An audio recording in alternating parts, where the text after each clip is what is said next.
समस्त ऊर्जावान भावी शिक्षकों को मेरा प्यार भरा नमस्कार।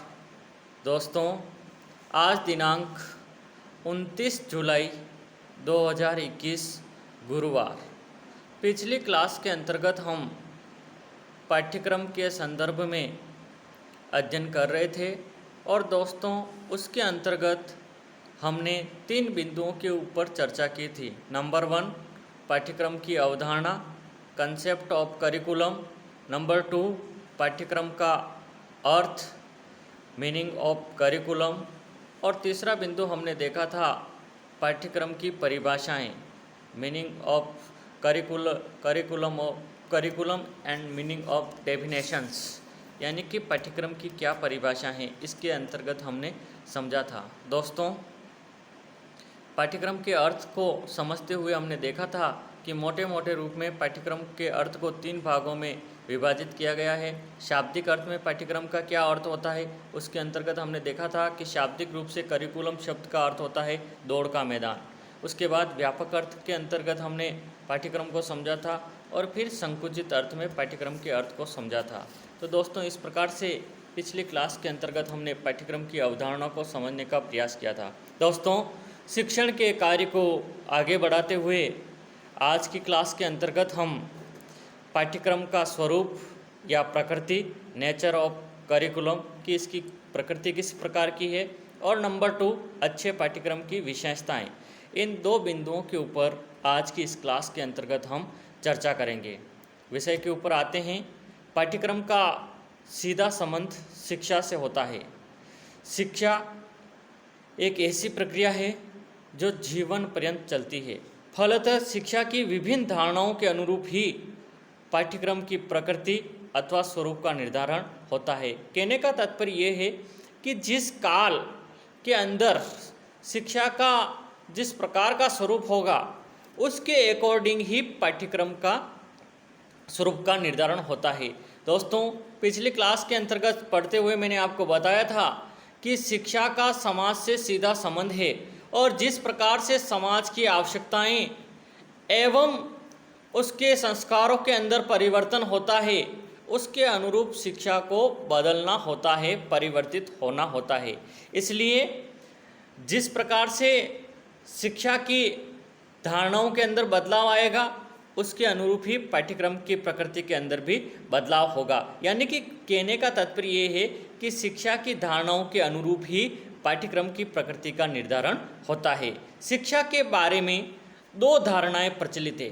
जो एजुकेशन है उसके बारे में 2 धारणाएं होती है। नंबर 1, कि शिक्षा के द्वारा शिक्षा का जो संकुचित अर्थ है, संकुचित अर्थ में शिक्षा का तात्पर्य है पुस्तकीय ज्ञान, यानी कि बालक को पुस्तकों के अंदर जो ज्ञान है उसको पढ़ा दिया जाए और परीक्षा पास करने के योग्य बना दिया जाए। ये जो शिक्षा का उद्देश्य है, एक संकुचित रूप में शिक्षा का उद्देश्य है और इस उद्देश्य का एक ही अर्थ होता है कि बालकों को पाठ्यक्रम के अंदर जो पुस्तकीय ज्ञान है उससे बालकों को अवगत करा दिया जाए और वो परीक्षा पास करने के योग्य हो जाए। अतः इस धारणा पर आधारित पाठ्यक्रम भी विभिन्न पुस्तकीय ज्ञान तक ही सीमित होता है। परंतु दोस्तों, हम जानते हैं कि वर्तमान समय में जो कंसेप्ट है एजुकेशन का, शिक्षा के द्वारा बालक का सर्वांगीण विकास होना चाहिए, ये वर्तमान पाठ्यक्रम का मुख्य उद्देश्य है। इसलिए आज शिक्षा का स्वरूप भी व्यापक एवं विस्तृत हो गया है। इसलिए व्यापक अर्थ में पाठ्यक्रम के अंतर्गत वे सभी अनुभव आ जाते हैं जिनको एक नई पीढ़ी अपनी पुरानी पीढ़ी से प्राप्त करती है, यानी कि ज्ञान का हस्तांतरण होता है। साथ ही विद्यालय में रहते हुए शिक्षक के संरक्षण एवं मार्गदर्शन में विद्यार्थी जो भी क्रियाएं करता है वे तमाम क्रियाएं भी किसके अंतर्गत आती है, पाठ्यक्रम के अंतर्गत आती है। तथा इसके अतिरिक्त विभिन्न पाठ्य सहगामी क्रियाएं, को करिकुलम एक्टिविटीज़ भी पाठ्यक्रम का ही अंग होती है। अतः वर्तमान में पाठ्यक्रम से अभिप्राय विस्तृत स्वरूप के रूप में लिया जाता है। दोस्तों, हम जानते हैं कि जिस प्रकार से सभ्यता के साथ साथ सभ्यता के अंदर बदलाव आता है उसी अनुरूप शिक्षा के स्वरूप में भी बदलाव आता है। यदि हम आदिकाल की शिक्षा के स्वरूप के ऊपर दृष्टि डालते हैं तो उस समय जो शिक्षा का स्वरूप था, शिक्षा पूर्ण रूप से अनौपचारिक थी, यानी कि कोई औपचारिक शिक्षा उस समय नहीं दी जाती। ये किसी एक क्रम या विधि से बंधी हुई नहीं थी। उस समय बालक को शिक्षा उनके परिवार एवं समाज की जीवन चर्चा के मध्य चलती रहती थी तथा बालक उसमें भागीदार बनकर प्रत्यक्ष एवं निरीक्षण के माध्यम से तथा अपने बड़ों एवं पूर्वजों के अनुभव सुनकर शिक्षा प्राप्त करता था। यानी कि कहने का तात्पर्य यदि सीधे अर्थ में इसको लें तो बालक केवल अनुकरण से सीखता था। परिवार के अंदर, समाज के अंदर जो बड़े हैं, बुजुर्ग हैं, वो किस प्रकार का बिहेवियर कर रहा है उसको देख करके बालक ज्ञान प्राप्त करता था। और शिक्षा का ये जो स्वरूप था पूर्ण रूप से अनौपचारिक था। किंतु दोस्तों, सभ्यता के विकास के साथ साथ पूर्वजों मानव के ज्ञान कोश में निरंतर वृद्धि होती गई तथा मनुष्य के जीवन में जटिलताएं एवं विविधताएं आती गई। जैसे जैसे सभ्यता का विकास हुआ, हम जानते हैं कि मानव की आवश्यकता के अंदर बहुत ही अधिक अप्रत्याशित रूप से आवश्यकताओं का विकास हुआ और ऐसे स्वरूप में मानव की आवश्यकताओं की पूर्ति के लिए शिक्षा के स्वरूप के अंदर भी विविधताएं आई। परिणाम स्वरूप व्यक्ति के पास समय और साधन का अभाव होने लगा तथा उसकी शिक्षा अपूर्ण रहने लगी। तब प्रत्येक विकासशील समाज ने अपने बालकों को समुचित शिक्षा प्रदान करने के उद्देश्य से इसे क्रमबद्ध एवं विधिवत बनाने के प्रयास प्रारंभ किए। विद्यालयों का उद्भव तथा उनकी स्थापना इन्हीं प्रयासों का अनुभव था। इन्हीं प्रयासों के परिणाम स्वरूप धीरे धीरे शिक्षण संस्थाओं का विकास होना शुरू हो गया। समाज में बालक को एक महत्वपूर्ण एवं उपयोगी ज्ञान समुचित ढंग से नहीं मिल पा रहा था, अतः यह उत्तरदायित्व समाज के उन विद्वानों को सौंपा गया जो शिक्षा के विभिन्न क्षेत्रों में पर्याप्त अनुभव रखते हैं। ऐसे शिक्षाविदों को समाज को शिक्षित करने का दायित्व सौंपा गया। विद्वानों ने औपचारिक माध्यम से जीवन उपयोगी शिक्षा समुचित ढंग से प्रदान करने के लिए शिक्षा के विभिन्न विषयों एवं तथ्यों की व्यवस्था करनी प्रारंभ कर दी। ऐसे विषयों का चयन किया जो एक मानव के जीवन के लिए उपयोगी हो, जीवन जीने के तरीके सिखाएं। ऐसे जीवनोपयोगी शिक्षा से संबंधित विषयों का चयन प्रारंभ किया जिसके माध्यम से ज्ञान राशि निश्चित एवं निर्धारित की जाती थी, उसे ही पाठ्यक्रम का नाम दिया गया। इस प्रकार हम कह सकते हैं कि पाठ्यक्रम अध्ययन का ही एक क्रम है जिसके अनुसार चलकर विद्यार्थी अपना शैक्षिक एवं मानसिक विकास करता है। तो दोस्तों, इस प्रकार से पाठ्यक्रम के स्वरूप एवं नेचर को समझने के बाद दूसरा बिंदु हम लेंगे अच्छे पाठ्यक्रम की विशेषताएं, qualities of a good curriculum. एक जो अच्छा पाठ्यक्रम होता है उसके अंदर क्या क्या विशेषताएं निहित होती है।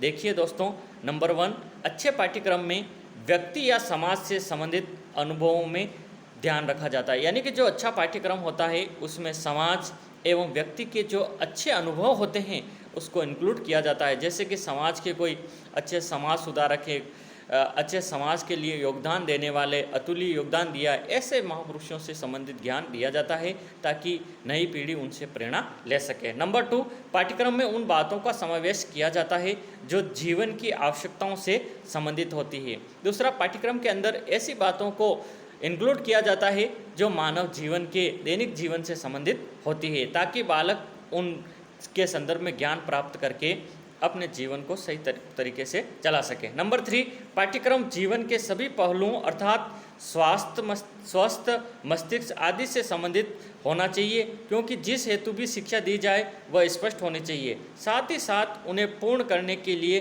क्या किया जाना चाहिए, क्या पढ़ाना चाहिए, साथ ही साथ उसे पूर्ण करने के लिए और क्या चीज़ें जोड़ी जा सकती है, इन तमाम बातों का उल्लेख एक पाठ्यक्रम के अंतर्गत होना चाहिए। चौथी विशेषता है दोस्तों, पाठ्यक्रम में शिक्षा के सैद्धांतिक एवं व्यवहारिक दोनों ही पक्षों को उचित स्थान होना चाहिए। दोस्तों, हम जानते हैं कि हम जो विभिन्न विषयों का अध्ययन करते हैं तो उसके अंदर सैद्धांतिक ज्ञान एवं व्यवहारिक ज्ञान दोनों का एक संतुलित सामंजस्य होना चाहिए, क्योंकि कभी कभी हम जानते हैं कि बालक को सैद्धांतिक ज्ञान पूर्ण रूप से दिया जाता है, यानी कि सैद्धांतिक ज्ञान उसके मस्तिष्क के अंदर ठूस दिया जाता है, लेकिन जब वो अपने व्यावहारिक जीवन के अंदर जाता है तो उस ज्ञान से अपने व्यावहारिकता को पूरा नहीं कर पाते हैं। इसलिए पाठ्यक्रम के अंदर इस बात का ध्यान रखना बहुत ज़रूरी है कि बालक को सैद्धांतिक एवं व्यावहारिक दोनों ही पक्षों का उचित स्थान होना चाहिए, क्योंकि यदि विचार किया जाए तो जीवन में उस सिद्धांत का कोई मूल्य नहीं है जिसे व्यवहार में नहीं लिया जाए। ऐसे सिद्धांत बालक को पढ़ा दिया जाए लेकिन उनका दैनिक जीवन के अंदर कोई औचित्य नहीं है, तो ऐसे सिद्धांतों से क्या फ़ायदा होगा। पांचवी विशेषता है दोस्तों, अच्छा पाठ्यक्रम वह है जिसमें बालकों के सामान्य शैक्षिक स्तर का ध्यान रखा गया हो। छोटी कक्षाओं में बालक साहित्यिक कहानियों को नहीं समझ सकते और उच्च कक्षाओं में सरल पाठ निरस बन जाते हैं।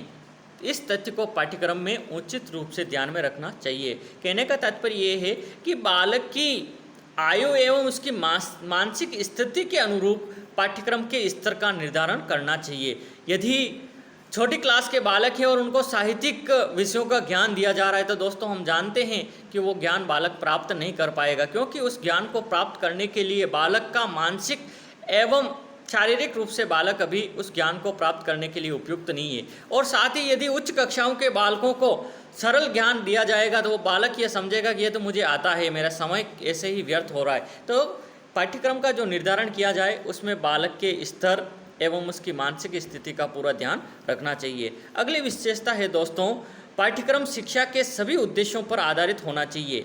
यदि ऐसा न होगा तो संभवतः उन उद्देश्यों की पूर्ति न हो सकेगी जिसकी पूर्ति के लिए पाठ्यक्रम में उपयुक्त पाठों एवं क्रियाओं का समावेश नहीं है। मेरे कहने का तात्पर्य है कि आज की शिक्षा का प्रमुख एवं मुख्य उद्देश्य है बालक का सर्वांगीण विकास करना। इसलिए जो भी पाठ्यक्रम का निर्माण किया जाए उसमें सभी उद्देश्य जो बालक से संबंधित है उसको उस पाठ्यक्रम के अंदर सम्मिलित करना जरूरी है। अगली विशेषता है दोस्तों, इन सबसे बढ़कर और सबसे अधिक महत्वपूर्ण बात यह है कि पाठ्यक्रम हमेशा फ्लेक्सिबल होना चाहिए। यो नहीं कि एक जो पाठ्यक्रम बन गया वो उसके अनुरूप ही चले, क्योंकि शिक्षा एक परिवर्तनशील मुद्दा है। समाज की आवश्यकताओं, समाज की स्थिति के अनुरूप उसको बदलना होता है। तो पाठ्यक्रम में इस बात की पूर्ण रूप से गुंजाइश होना बहुत ही ज़रूरी है कि समय और परिस्थिति के अंदर इसके अंदर लचीलापन हो, फ्लेक्सिबल हो, ताकि इसको परिवर्तित किया जा सके। क्योंकि न तो जीवन के सिद्धांत और मान्यताएं सदैव एक रहती है और न ही वातावरण ही अपरिवर्तनशील है, परंतु अच्छा पाठ्यक्रम वह है जिसमें व्यक्ति और वातावरण के समायोजन का उचित ध्यान रखा जाए। इस दृष्टि से पाठ्यक्रम ऐसा होना चाहिए जिसे वातावरण के बदलने के साथ ही उसको भी बदला जा सके। तो दोस्तों, आज की क्लास के अंतर्गत हमने पाठ्यक्रम की प्रकृति, उसकी नेचर एवं उसकी विशेषताओं के संदर्भ में समझने का प्रयास किया। दोस्तों, पाठ्यक्रम से संबंधित परीक्षा के अंदर प्रश्न पूछा जाता है और ये जो सब कंटेंट है ये इस प्रकार का है कि आपको हर बुक्स के अंदर इस प्रकार का कंटेंट मिलेगा। चाहे आप ज्ञान या पाठ्यक्रम का जो पढ़ेंगे तो उसके अंदर भी ये पाठ्यक्रम से संबंधित आ जाएगा।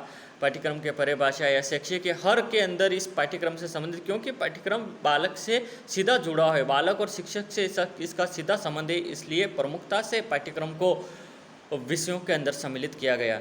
दोस्तों, आज की क्लास के अंदर इतना ही। नेक्स्ट अगली क्लास के अंदर जब भी हम मिलेंगे तो हम पाठ्यक्रम के उद्देश्य, एम्स ऑफ करिकुलम के संदर्भ में अपनी दृष्टि को डालेंगे। साथ ही पाठ्यक्रम किस प्रकार के होते हैं, कितने प्रकार के होते हैं, उनके ऊपर भी हम चर्चा करेंगे। तो आज की क्लास के अंदर इतना ही। जय हिंद दोस्तों, जय हिंद, जय भारत।